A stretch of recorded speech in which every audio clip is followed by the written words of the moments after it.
Tokyo में जारी Olympic मुकाबलों में अब तक का रुझान पिछले ओलंपिक मुकाबलों की तरह ही नजर आ रहा है, जहां चीन मेडल टैली में टॉप 5 देशों में शामिल है, जबकि भारत नीचे के 5 देशों में। क्या किसी के पास भारत के इस मायूस करने वाले प्रदर्शन का जवाब है, और चीन आगे क्यों है?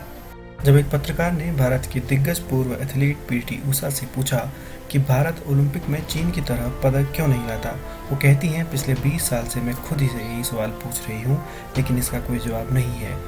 अपने करियर में डोमेस्टिक और अंतर्राष्ट्रीय प्रतियोगिताओं में 103 पदक जीतने वाली पीटी उषा आगे कहती हैं, मैं सच कहना चाहती हूँ, मेरे माता पिता ने मुझे सच बोलने की सीख दी है, लेकिन मैंने अगर सच बोल दिया तो वो एक कड़वा सोच होगा, इसलिए इस मामले में मैं पढ़ना नहीं चाहती।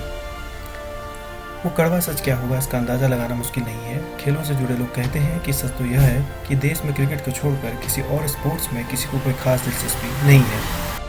टोक्यो में जारी ओलंपिक खेलों से पहले भारत ने अपने 121 साल के ओलंपिक इतिहास में केवल 28 पदक जीते थे, जिसमें 9 स्वर्ण पदक रहे हैं और इनमें से 8 अकेले हॉकी में जीते गए थे। भारत ने पहली बार साल 1900 में पेरिस में हुए ओलंपिक मुकाबलों में भाग लिया था और 2 पदक हासिल किए थे। भारत के विपरीत चीन ने इन मुकाबलों में पहली बार 1984 में हुए लॉस एंजलिस ओलंपिक में भाग लिया था, लेकिन टोक्यो से पहले इसने 525 से अधिक पदक जीत लिए थे, जिनमें 217 स्वर्ण पदक थे। टोक्यो में भी अब तक इसका प्रदर्शन ओलंपिक सुपर पावर की तरह रहा है।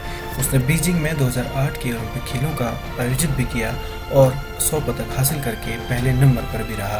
अकेले अमेरिकी तैराक माइकल फेल्प्स ने अपने करियर में 28 ओलंपिक पदक जीते हैं, जो घनी आबादी वाले देश भारत के पूरे ओलंपिक इतिहास में हासिल किए गए कुल पदकों के बराबर है, जो कि टोक्यो से पहले की। चीन और भारत ओलंपिक मुकाबलों के हिसाब से तो अलग अलग हालत में हैं। चीन में बहस अब इस बात पर छिड़ी है कि क्या केवल पदक जीतना ही सब कुछ है।